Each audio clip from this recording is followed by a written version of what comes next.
नमस्कार दोस्तों, स्वागत है आपका अपने चैनल जॉब्स वाले भैया में। बात करेंगे friends institute of banking personal selection यानी कि IBPS क्लर्क के बारे में। तो यूँ तो पता होगा काफ़ी सारे छात्रों को, अगर किसी छात्र को नहीं पता है तो थोड़ा सा इंट्रोडक्शन मैं दे देता हूँ ताकि आप लोगों के लिए ये जानकारी आप लोगों को भी पता चल पाए। IBPS फ्रेंड्स साल में 2 बार एक क्लर्क के लिए और एक PO के लिए नेशनलाइज बैंक जो भी हैं उसका एग्ज़ाम लेती है, और उसके अलावा ग्रामीण बैंक का भी एग्ज़ाम लेती है वो अलग से। तो फ़िलहाल जो नोटिफिकेशन जारी की गई है वो है नेशनलाइज बैंक जो भी हैं उसमें क्लर्क के पोस्ट पर अगर आप काम करना चाहते हैं तो ये नोटिफिकेशन जारी किया गया है, और ऐसे ही हर एक साल ये जारी किया जाता है। तो इसमें जो सिलेक्शन का प्रोसीजर है सबसे पहले आपको वही बता देते हैं। आपको इसमें प्री एग्ज़ाम देना पड़ता है फ्रेंड्स। अगर आप वो क्लियर कर लेते हैं, क्वालिफाई कर लेते हैं, तो आपको एक मेंस का एग्ज़ाम देना पड़ेगा, और आप वो भी क्वालिफाई कर लेते हैं तो आपको इसके बाद कोई एग्ज़ाम देना नहीं पड़ता है। तो बस आपको 2 एग्ज़ाम क्लियर करना है, इसमें इंटरव्यू नहीं होता है, ठीक है। दूसरी बात, अब बात करेंगे इसमें जो क्वालिफ़िकेशन है वो नीचे आपको दिखा देंगे और बता भी देंगे कि क्या क्वालिफ़िकेशन चाहिए और कितनी सीटें हैं, ठीक है। तो सबसे पहले आप लोग को डेट दिखा देते हैं, जो डेट इसका मेंशन किया हुआ है, कौन सा डेट पे क्या होने वाला है। तो यहाँ पे आपको दिखा दे फ्रेंड्स कि 2 सितंबर से लेके 23 सितंबर तक आप लोग इसको ऑनलाइन कर सकते हैं, और इसका जो फ़ी चार्ज है वो सबमिट करना है फ्रेंड्स आप लोग को 23 सितंबर तक। और आप लोग का pre exam training call letter 17 नवंबर से डाउनलोड होगा। प्री एग्ज़ाम ट्रेनिंग उनके लिए होगा फ्रेंड्स जो SC ST कैटेगरी से बिलोंग करते हैं, ठीक है। और उनका एग्ज़ाम जो ट्रेनिंग का पीरियड होगा फ्रेंड्स वो 23/11 से 28/11 तक उनको ट्रेन किया जाएगा। अगर वो कोई स्टूडेंट चाहता है ट्रेनिंग लेना एग्ज़ाम से पहले तो उसके लिए ये सुविधा है। उसके बाद फ्रेंड्स आपका जो ऑनलाइन एग्ज़ाम होगा उसका जो डाउनलोड होगा एडमिट कार्ड वो 18/11 से डाउनलोड हो जाएगा, 18 नवंबर से। यानी कि अब उसका जो एग्ज़ाम डेट निर्धारित किया गया है वो 5 दिसंबर, 12 दिसंबर और 13 दिसंबर को निर्धारित किया गया है, और इसका रिज़ल्ट फ्रेंड्स आपको 31 दिसंबर को आ जाएगा।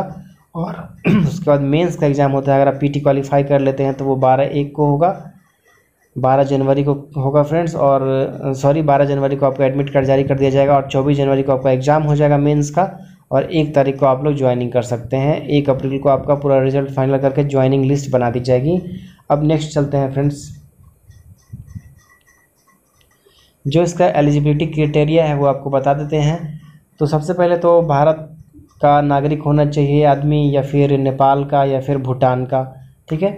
उसके बाद फ्रेंड्स जो आपका एज जो है इसमें मांगा गया है वो मिनिमम आपका होना चाहिए 20 वर्ष और अधिकतम होना चाहिए 28 वर्ष। यानी कि आपका जो जन्म तिथि है वो 2 सितंबर 1992 से 1 सितंबर 2000 तक होना चाहिए। लेकिन अगर आप OBC कैटेगरी हैं तो आपको यहाँ पे छूट मिल जाएगी 3 साल की, और आप SC ST हैं तो आपको 5 साल की छूट मिल जाएगी।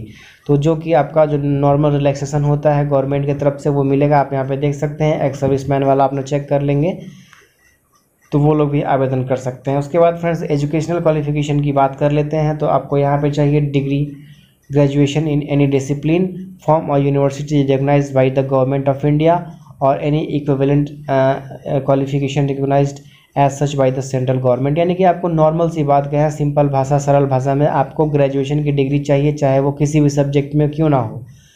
लेकिन आपको ये फॉर्म भरते समय जब आपके पास ये हाथ में होना चाहिए, यहाँ पे कहा जा रहा है the candidate must possess valid marksheet, degree certificate at the time he should graduate on that day registers and include the percentage of marks obtained in the graduation while registering online। मतलब जब online registration कर रहे होंगे तो उस समय आपको अपना परसेंटेज पता होना चाहिए, यानी कि आपके पास आपकी मार्कशीट अवेलेबल होनी चाहिए। तो इसमें जो लोग सोच रहे होंगे कि उनका एग्ज़ाम नहीं हुआ है, फाइनल ईयर वाले स्टूडेंट्स, तो वो लोग इस फॉर्म को भरने का मौका इस बार उनको गंवाना पड़ेगा। वैसे वो लोग दे सकते थे अगर वो क्वालिफाई हो गए होते, उनका एग्ज़ाम हो गया होता, लेकिन कोरोना के कारण से वो नहीं दे पा रहे हैं। तो फ्रेंड्स ये इन्फॉर्मेशन थी इनकी क्वालिफ़िकेशन डिटेल की। अब नेक्स्ट बात करते हैं फ्रेंड्स, जो नेक्स्ट इन्फॉर्मेशन है वो आपको बता देते हैं। आपका जो प्री एग्ज़ाम होगा फ्रेंड्स वो होगा आपका इंग्लिश, मैथ्स, रीजनिंग, यानी कि 30, 35 और 35, बस 3 सब्जेक्ट का होगा, जो 100 मार्क्स का होगा, और क्वेश्चन आपके 100 रहेंगे, ठीक है फ्रेंड्स।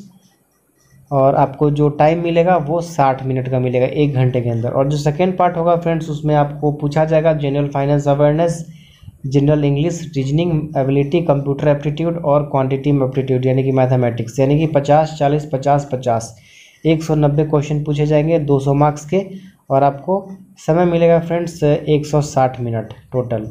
तो आपका ये दोनों पैटर्न हो गया एग्ज़ाम का। और आपका जो एग्ज़ाम होगा फ्रेंड्स इसमें आपका 1/4 मार्क्स काट लिए जाएंगे अगर आप कुछ नेगेटिव बनाते हैं, नेगेटिव टच करते हैं।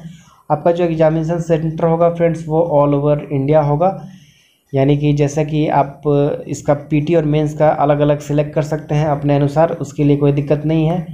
अब बात करते हैं फ्रेंड्स इसमें कितनी सीटें हैं। तो सीटों की संख्या फ्रेंड्स आपको जो फ़िलहाल वर्तमान स्थिति है सीटों की संख्या उसके अनुसार बात करें तो करीब 1500 के आसपास यहाँ पे सीटें निकाली गई हैं। तो उसका भी डिटेल यहाँ पे आपको दिया गया है, ठीक है, तो वो आपको दिखा देते हैं। यहाँ पे आप देख सकते हैं फ्रेंड्स जो सीटों का ब्यौरा है वो NR मतलब कि नॉट रिपोर्टेड, और बाकी जो यहाँ पे 00 शो कर रहा है। तो नॉट रिपोर्टेड का मतलब है कि अभी उन बैंकों ने रिपोर्ट नहीं किया है, तो जब ये रिपोर्ट कर देंगे तो आपकी जो सीटों की संख्या फ़िलहाल जो 1500 के आसपास बताई जा रही है वो बढ़ सकती है। तो ये आप लोग के लिए पॉजिटिव न्यूज़ है। जैसे कि हर साल काफ़ी ज़्यादा सीटों की मात्रा होती थी, इस साल काफ़ी कम हो गई है। बैंक पीओ का भी फॉर्म निकला था फ्रेंड्स, तो उसमें जो सीटों की मात्रा था काफ़ी कम थी, जिस कारण से छात्र काफ़ी नाखुश थे। और यहाँ पे स्टेट वाइज भी फ्रेंड्स दिया हुआ है कि किस स्टेट में कितनी सीटें हैं। यहाँ पे तो ऊपर रिपोर्ट करके कोई बैंक ने रिपोर्ट किया है, बाकी जो भी है वो रिपोर्ट अभी नॉट रिपोर्ट और नील आ रहा है। तो सबसे पहली चीज़ आपको बताते हैं फ्रेंड्स कि आप लोग जब फॉर्म फिलअप करेंगे तो काफ़ी इंपॉर्टेंट एक चीज़ आप लोग को बता देते हैं कि जो आपका लोकल लैंग्वेज मांगता है इसमें कि आपको लोकल लैंग्वेज आना चाहिए। अगर आप जम्मू कश्मीर के लिए अप्लाई करते हैं तो आपको हिंदी आनी चाहिए। उसी प्रकार से फ्रेंड्स अगर आप हिमाचल प्रदेश के लिए अप्लाई करते हैं तो यहाँ पे भी हिंदी चलती है, तो यहाँ पे भी हिंदी चल जाएगा। लेकिन वैसा जैसे कि गुजरात हो गया फ्रेंड्स, तो आपको गुजराती लैंग्वेज आनी चाहिए। अगर आप गुजरात अप्लाई करते हैं तो आपको करना क्या है, आप लोग को सीट देखनी है, जैसे कि किस स्टेट में सबसे ज़्यादा सीट है। जैसे कि आपको यहाँ पे दिख रहा है टोटल सीटों की संख्या 119 है, तो अच्छी खासी सीटों की संख्या है। तो अपना लैंग्वेज आपको आना चाहिए और आप सीटों की संख्या के अनुसार अपना स्टेट सिलेक्ट कर सकते हैं कि आप लोग को कहाँ पे अप्लाई करना है, क्योंकि आप लोग का बहुत बड़ा यहाँ पे इससे इफ़ेक्ट पड़ जाता है रिजल्ट में, कट ऑफ में। तो इस चीज़ को ज़रूर ध्यान रखेंगे। नेक्स्ट फ्रेंड पॉइंट बताते हैं आपको। फाइनली फ्रेंड जो फ़ी है आपको वो बता देते हैं कि अगर आप अप्लाई करते हैं तो आपको कितने पैसे लग जाएंगे। तो आपको यहाँ पे दिख रहा होगा फ्रेंड्स कि SC ST विकलांग और एक्स सर्विसमैन जो कैंडिडेट हैं उनको अप्लाई करने के लिए 175 रुपये लगेंगे। बाकी जो अदर कैटेगरी के हैं जनरल OBC वाले गर्ल हों या बॉयज़ हों उनको 850 रुपये लग जाएंगे फॉर्म अप्लाई करने के लिए।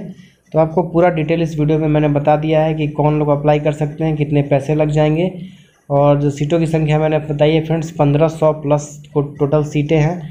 तो आपको अपना स्टेट के अनुसार सेलेक्ट करके आप लोग आवेदन कर लें। अच्छा मौका है फ्रेंड, जो भी ग्रेजुएशन के छात्र हैं जिन्होंने ग्रेजुएशन कंप्लीट कर लिया है वो लोग काफ़ी अच्छे से इसकी तैयारी करते हैं हर साल, और इसमें हर साल भाग ले सकते हैं। तो बेस्ट ऑफ लक फ्रेंड्स। इंतज़ार करिए मेरे नए वीडियो का किसी नए इन्फॉर्मेशन के साथ। तब तक के लिए फ्रेंड्स धन्यवाद।